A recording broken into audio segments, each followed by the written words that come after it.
and gentlemen, and welcome back into another edition of Key Time Sports.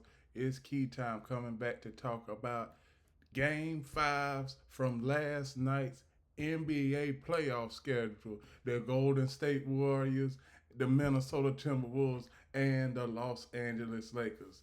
Right now, what I'm about to dive into is Golden State Warriors and the Houston Rockets. So, we all know that the Houston Rockets are the young and up and coming team. They playing against an experienced playoff team in the Golden State Warriors. Last night, it was pretty much a blowout from start to finish because one moment in time in the first quarter, it was 37-17. So I was saying to myself, I was like, okay, we know that the Houston Rockets, they gonna come out and try and bounce back. And let me tell you, that was a resounding effort in terms of having a bounce back game. You can see this. I'm gonna start off with the Houston Rockets first. This video isn't gonna last long because I'm just talking about two games today. Amen Thompson, 25 points. Dylan Brooks, he is just he's a player that he's an instigator and a trash talker. This guy ain't supposed to be scoring no 24 points, but he did last night. Alperen Sengun, he scored 15. Fred VanVleet, 26. Jalen Green, 11. I keep on saying that Jalen Green, he has got to have one of them signature games in order for the Rockets to win this series. I mean, he might have to score 25, 30 points in the next two games. Excuse me. In the next two games in order for the Rockets to win this series. But do I think if the Rockets somehow win game 6, I do believe that the Rockets can win game 7, but I have a hard time believing that Steph Curry, Draymond Green, Jimmy Butler is going to let game 6 slip away on their home floor. I just have a hard time believing that. So, bench production for the Rockets. Jeff Green, 3 points. Jabari Smith Jr., 7 points. Terry Eason, 9 points. Cam Whitmore, 0 points. Steven Adams, 0 points. Jock Landale, 2 points. Aaron Holiday, 9 points. Nate Williams, 0 points. Reed Shepard, 0 points. Jayshawn Tate, 0 points. Now, I'm going to go to the Warriors. The Warriors last night, you could say it was a bad shooting game. You can say that the Houston Rockets came out with a different type of intensity. You can say all of that. You can say all of it. But let me tell you, the series is far from over. The series, if I'm the Golden State Warriors, I'm trying to finish the series in game 6. That's what I'm trying to do. Steph Curry last night had 13 points. He didn't have a good night. So I expect Steph Curry to have one of his signature games in game 6.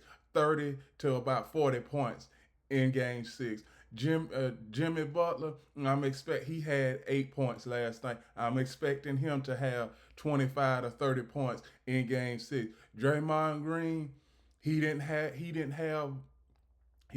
a lot of. He only had 1 rebound. I'm expecting Draymond Green to have about maybe 8 or 9 rebounds in Game 6.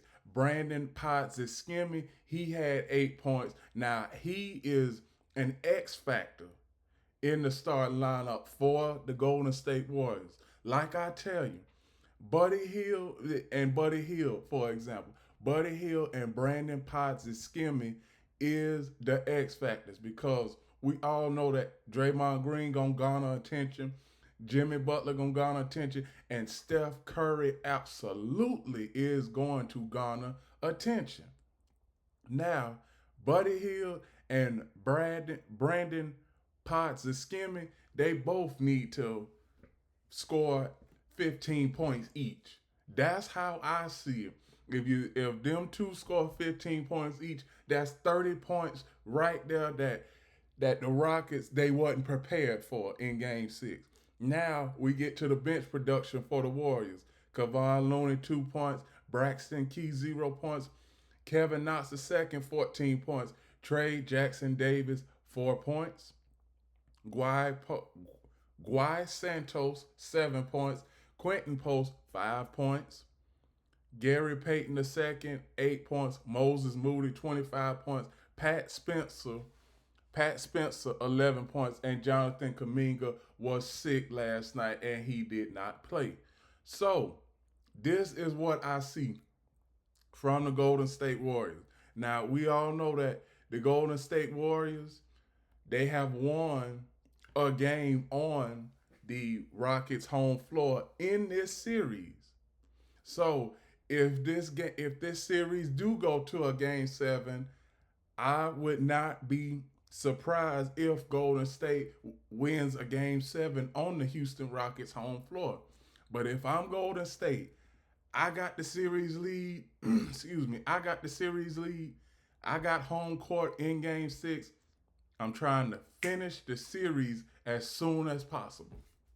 As soon as possible. Because we expected last night for the Houston Rockets to have a bounce back game, but we didn't expect it to be in a blowout. I mean, the Warriors were down by 30 at one point in this game, if I'm not mistaken. And we all know that we don't see the Warriors get down by 30 points much in a game.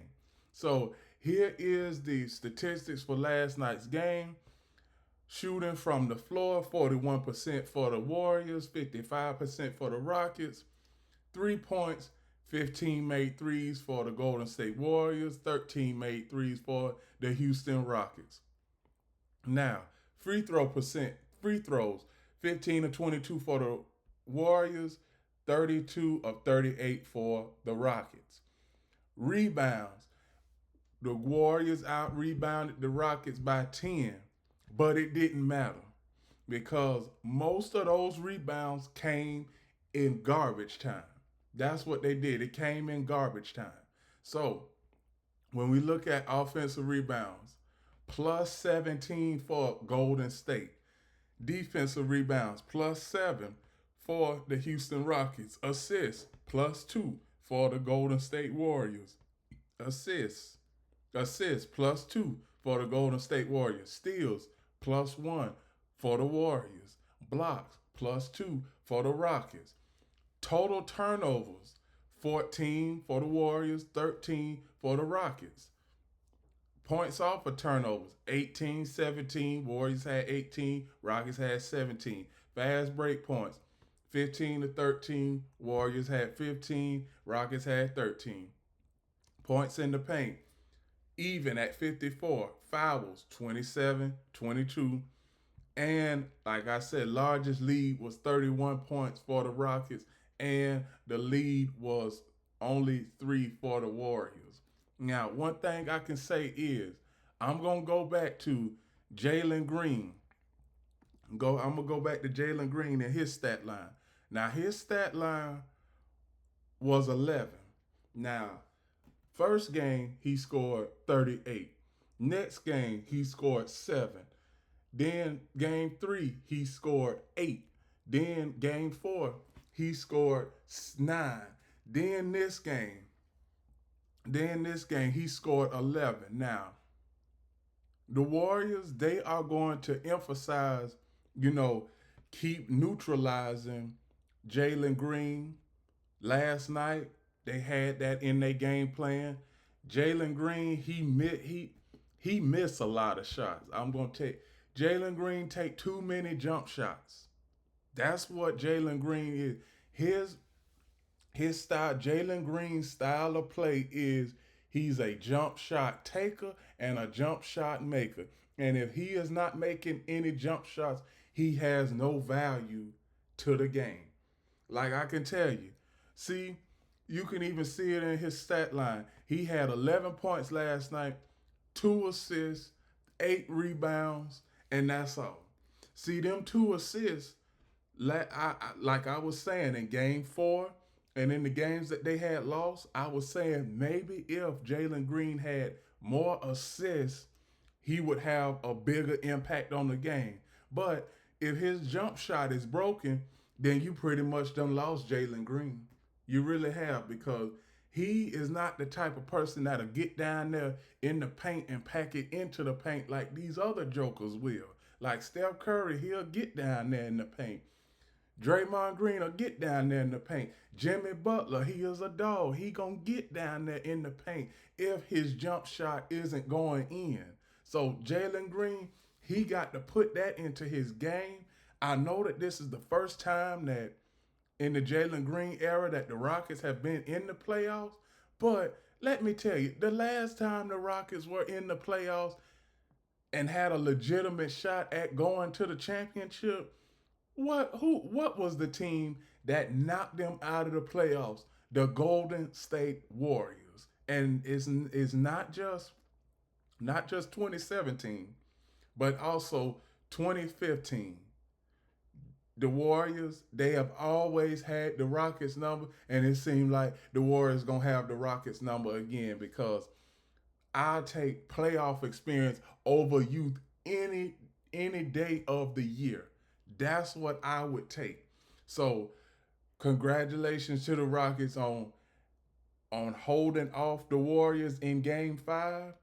Game six is tomorrow night. Now that is going to be the game to watch tomorrow night. I believe that's the only game that is on the docket for Friday because tonight they have two games and I will be covering those games. So that's all I have for the Warriors and the Houston Rockets.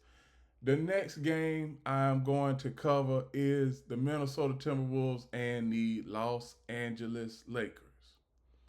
Now the Minnesota Timberwolves, I'm gonna go ahead and say this. Minnesota Timberwolves, and especially Anthony Edwards, he did not have a signature game last night. He didn't because you got Julius Randle. He had 23 points.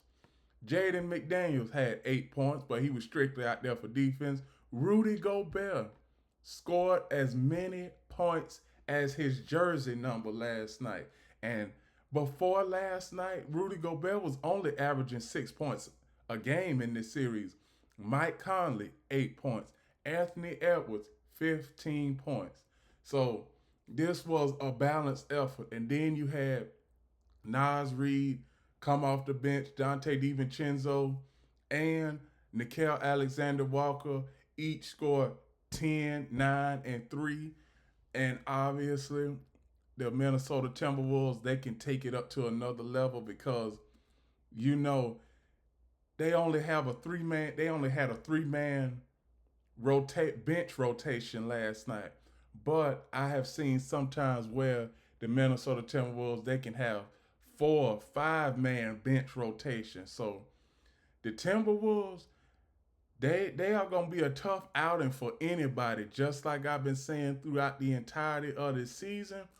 And as far as the Los Angeles Lakers, now Los Angeles Lakers, I'm a big Los Angeles Laker fan. Now last night, I kind of knew that last night wasn't gonna be the night because it seemed like every time when the Lakers would get the deficit down to 3-4, here come the Minnesota Timberwolves with a timely basket, whether it was a three or getting points at the free throw line. Now, what the Lakers have to do is they have got to get a big man. The Lakers got to get a big man. That is what, if I'm the Lakers head coach, now I love me some JJ Redick. I can say that. Love me some JJ Redick. But if I'm JJ Redick, I am going into the draft and trying to get me a dominant center. Get me a center that can score 15 to 20 points, average about 6, maybe 7 blocks a game, and that would be great. That would be great for the Lakers because for the last 4 years, I'm going to say this, for the last 4 years, the Lakers have had the same kind of problems when it comes to playoff matchups. You have good shooting. You have LeBron James this year. You had at the trade deadline, you had Luka. Then you had Austin Reeves. Austin Reeves, he done came into his own. But now you need some kind of defense.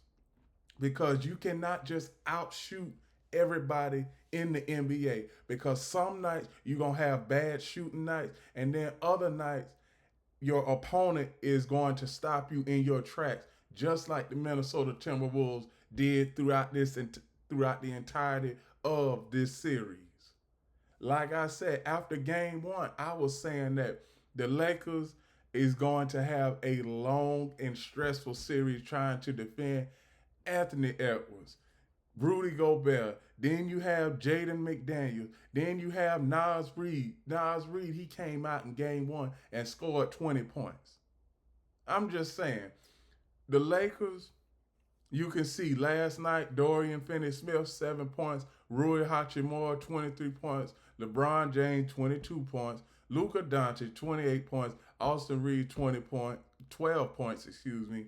The bench production, Max Kelber, he hasn't he the last time Max Kelber played was January. So putting him in the starting lineup, I know that JJ Redick was trying to get a spark off the bench, but it was not there last night. Jared Vanderbilt, 2 points. Gabe Vincent, 0 points. Gabe Vincent, I believe the Lakers might have to trade Gabe Vincent, because it seemed like every time when he get into those big moments and you expect him to make shots, he don't make them. He don't, and it done been, I would say, the last 2.5 years since he came in late, no, the middle part of 2023. It has been just full of shooting slumps with Gabe Vincent as far as him on the Lakers. Now, when he was with Miami, it seemed like he could make shots like they were nothing. But I guess it's because of the bright lights in LA and Hollywood and all of that. And I guess the lights is just too bright for him. Because in the big games where I have put him as an X factor, whether it's a regular season game or a playoff series, he has not shown up at all. He hasn't. So Gabe Vincent might need to be on the trading block. Alex Lynn, another one that he is gonna get traded because he didn't have any value. Shake Milton, uh, Shake Milton, I can just say JJ Redick didn't play Shake Milton. Jordan Goodwin didn't play him. Dalton Connect, you needed 3-point shooting last night. You didn't play Dalton Connect. JJ Redick, Bronny James, and we all know that Bronny James is there, is always there for a decoy. Put Bronny James out there on the floor. Put Dalton Connect out there on the floor. You could have had them as some decoys last night and had them other guys make some shots. And you probably would be playing in a game 6 tomorrow night. You probably would be. But since the Lakers lost last night, the Minnesota Timberwolves are waiting for the winner of the Golden State Warriors and Houston Rockets. Now let me tell you, any team that plays the Minnesota Timberwolves, it is going to be an intriguing series. It really is, because you have Anthony Edwards going up against Steph Curry. You got the most gifted shooter of all time in Steph Curry, and then you have Ant-Man. That is going to make for some great television, and not just that. The Houston Rockets. You have two bright young stars, Anthony Edwards, Ant-Man, Jalen Green. Houston Rockets, Minnesota Timberwolves, the battle to go for the Western Conference Finals. Either way, the NBA is going to win in this next series, whoever the Minnesota Timberwolves play. Now, one thing I can say, Minnesota Timberwolves, they have so many players that can come off the bench and put up just 12 points. Let me tell you, everybody, all their bench players for the Minnesota Timberwolves have scored at least 12 points 5 times throughout this season, including playoffs. Including playoffs.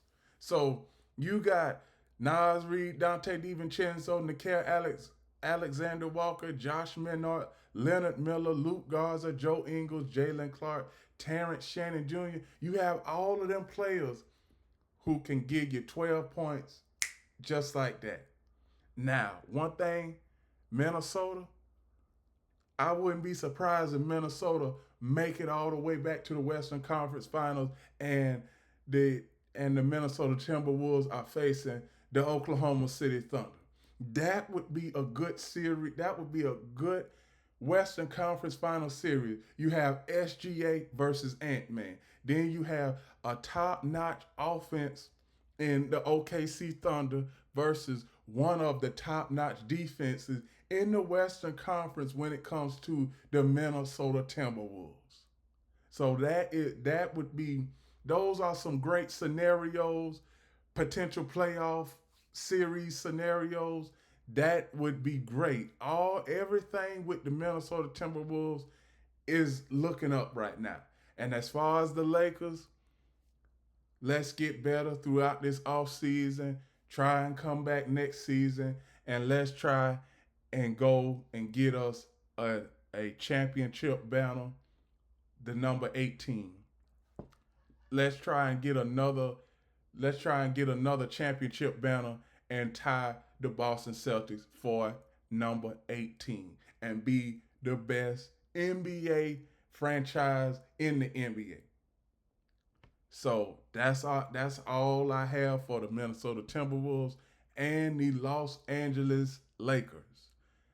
Please like, comment, share, subscribe, click the notification bell to get notified of all of my reaction videos, shows, and other content. Also, we are doing an expansion over here on YouTube. Please like, comment, share, subscribe. Key Time Sports on YouTube. Please like, comment, share, subscribe. Key City Sports on Instagram. And I will be doing a show on Instagram in just a few minutes talking about the Warriors, Rockets, Timberwolves, and Lakers games from last night. So, one last thing I want to tell everybody. Remember that the key is always on time.